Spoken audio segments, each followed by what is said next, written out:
The belief that you are never enough often begins long before you're even aware of it. It takes root in the earliest chapters of your life, in the subtle ways love, care, or validation was or wasn't given to you. A child comes into the world with an open heart, expecting unconditional acceptance. But when that acceptance is met with conditions, when approval only comes after perfect grades, good behavior, or achievements, the child starts to internalize a dangerous message. I am only worthy when I perform, when I please, when I prove myself.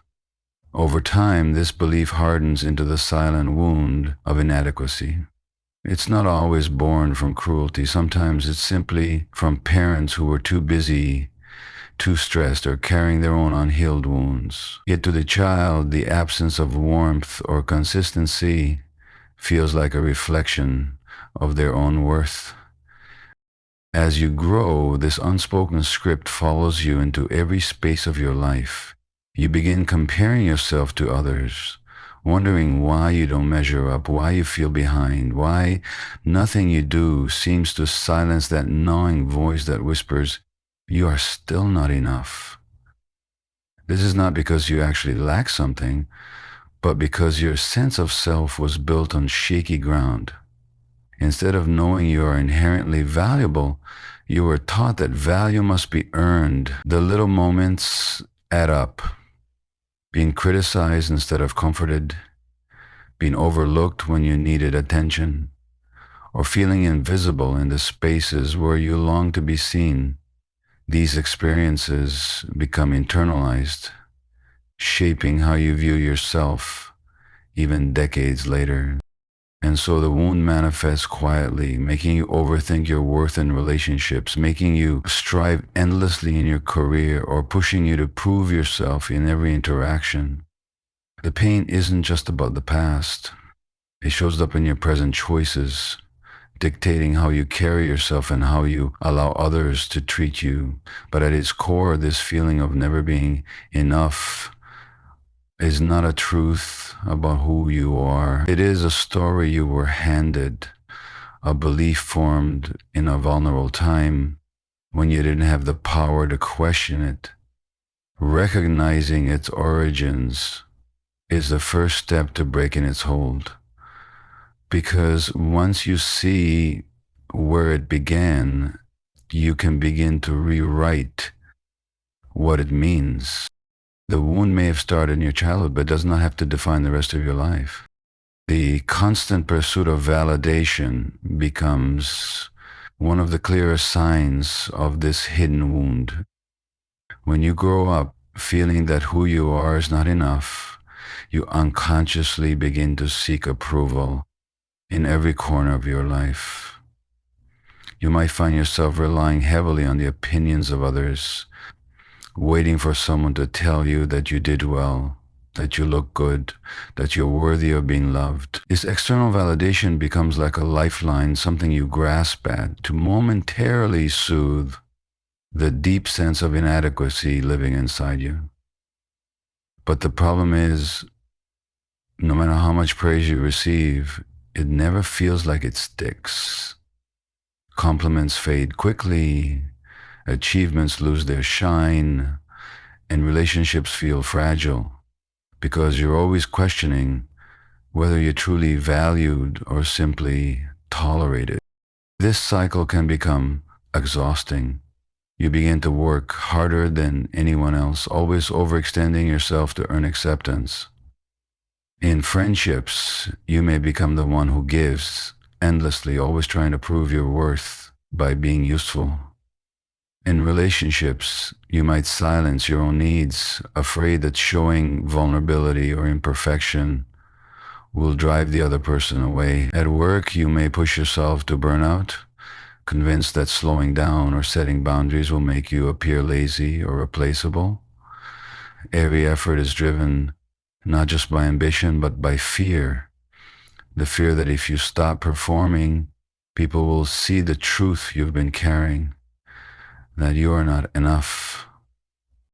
What's important to realize is that this hunger for validation doesn't come from vanity or ego, it comes from pain. It is the echo of a childhood where you weren't consistently affirmed, where love or attention may have felt conditional. And so you keep reaching outward, believing that if enough people approve of you, the emptiness inside will finally be filled.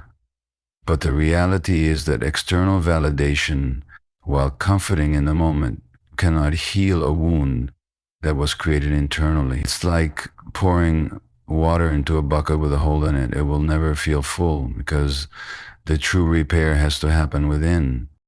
This is why awareness becomes so critical. Once you see the pattern, you can begin shifting your focus from seeking to proving toward simply being.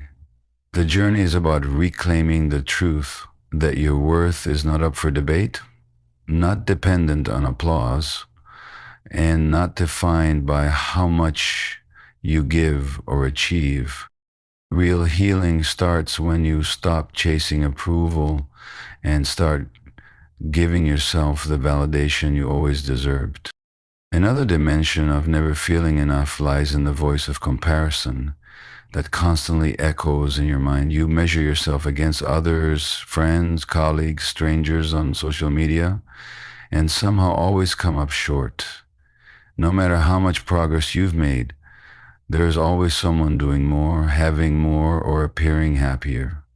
This comparison trap feeds the hidden wound because it convinces you that your life, your achievement, and even your very being are insufficient. You begin to believe that others were given something you weren't, more confidence, more talent, more beauty, more luck.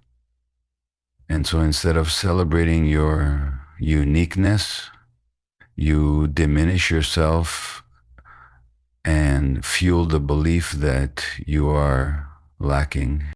The danger of comparison is that it distorts reality. Social media in particular shows curated versions of people's lives, but to a mind already conditioned to feel not enough, those snapshots become proof that you're falling behind. You forget that every person has struggles, insecurities, and failures hidden behind the surface. Instead, you internalize the illusion that everyone else is thriving while you are barely keeping up. This creates a sense of unworthiness that seeps into your daily life. You hesitate to take risks because you assume others will do better. You downplay your strengths because you don't see them as valuable compared to what someone else offers. This endless comparison often starts in childhood as well. If you grew up being compared to siblings, classmates, or other children, the seed was planted early. Your worth depended on being as good or better than someone else. That conditioning follows you into adulthood, making it nearly impossible to simply appreciate yourself for who you are.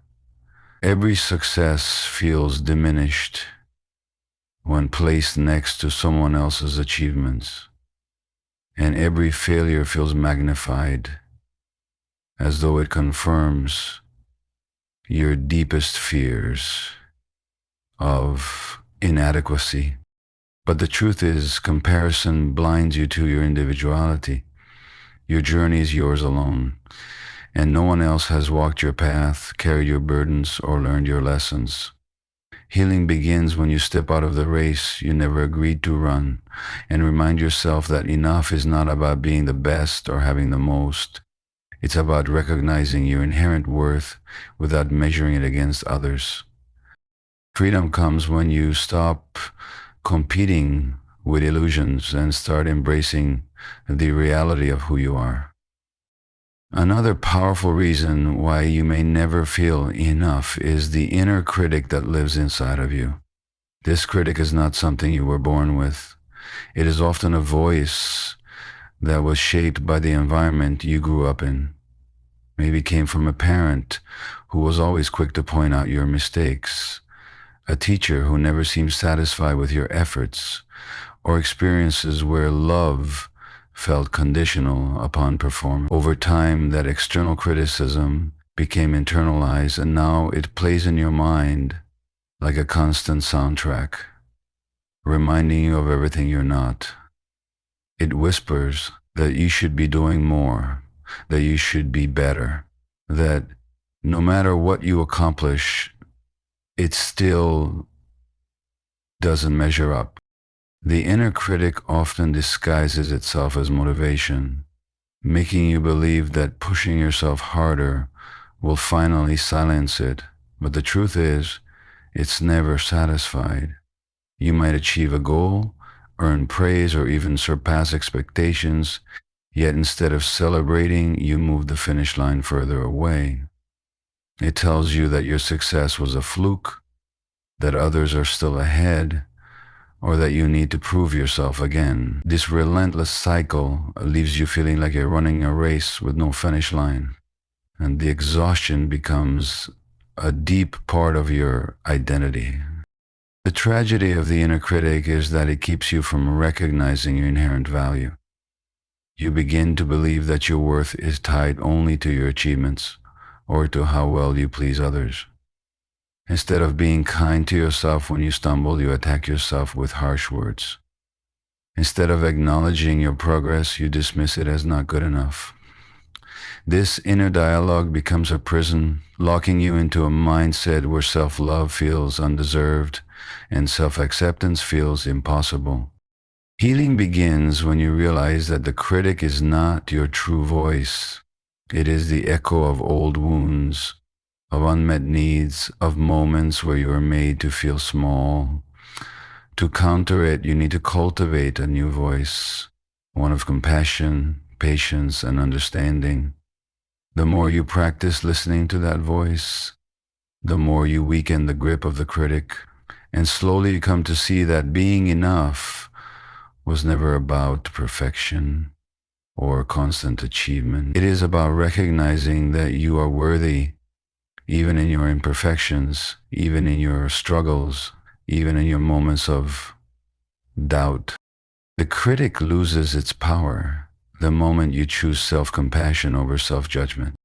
Another hidden reason you may never feel enough is the unhealed attachment wound carried from your earliest relationships. As children, we rely on caregivers not just for food and safety, but for love, validation, and emotional attunement. When those needs are consistently met, we develop a secure sense of self-worth.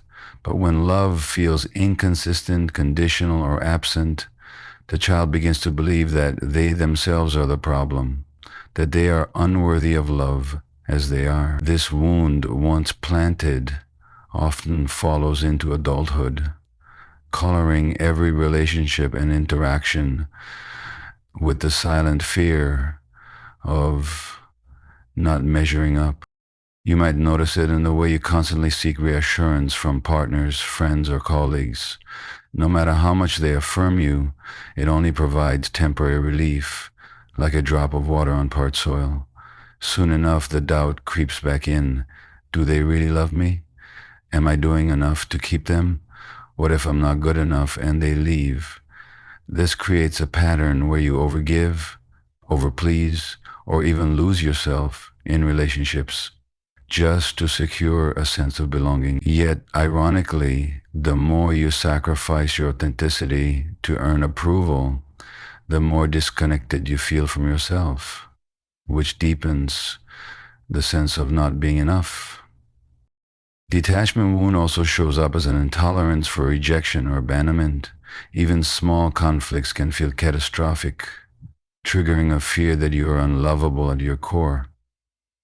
Instead of viewing disagreements as natural, they become evidence in your mind that you have failed once again. This makes relationships exhausting because you're constantly trying to prove your worth instead of simply being yourself. But here's the truth. The wound was never about your worth. It was about the inability of those around you to provide the unconditional love and safety you needed. The child you once were drew false conclusions, believing if I were enough, they would stay. If I were enough, they would love me fully. Healing begins when you challenge that old story and recognize that your value is not defined by someone else's capacity to love you. The moment you begin offering yourself the unconditional acceptance you once sought from others, the cycle begins to break, and you finally start to feel that you are and always have been enough. One of the most subtle yet powerful reasons you may never feel enough is the endless comparison trap.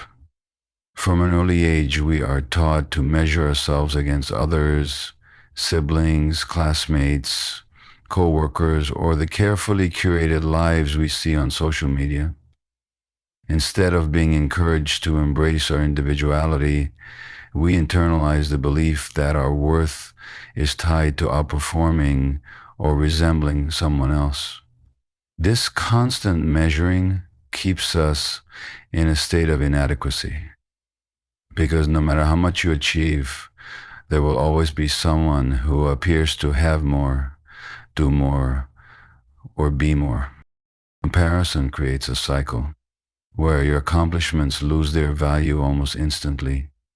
You graduate, get the job, buy the house, or reach a milestone you once dreamed of, but instead of feeling content, your focus shifts to the next person who seems further ahead. The satisfaction fades quickly because the standard of enough keeps moving, always just out of reach. In this way, comparison robs you of joy in the present moment and convinces you that you're perpetually behind, even if you're exactly where you're meant to be. This wound deepens when your identity becomes tied to external validation. You might catch yourself thinking, if I achieve what they have, then I'll finally feel secure. If I look like them, I'll finally be lovable. But the reality is, chasing worth through comparison is a race without a finish line. It exhausts the spirit and keeps you disconnected from your own values, passions, and uniqueness. The antidote begins with reclaiming your perspective. Instead of viewing others as a measuring stick, you can learn to see them as mirrors, or even as sources of inspiration without self-condemnation. Ask yourself, what do I admire in them? And how can I honor that in my own authentic way? When you shift the lens from competition to curiosity, comparison transforms from a wound into a tool for growth. The deepest truth is that enough can never be found outside of you. It has to be claimed internally by embracing the uniqueness that only you bring into the world. The moment you stop racing against others and start honoring your own path, you realize you were never behind. You were only distracted from recognizing that you were already enough.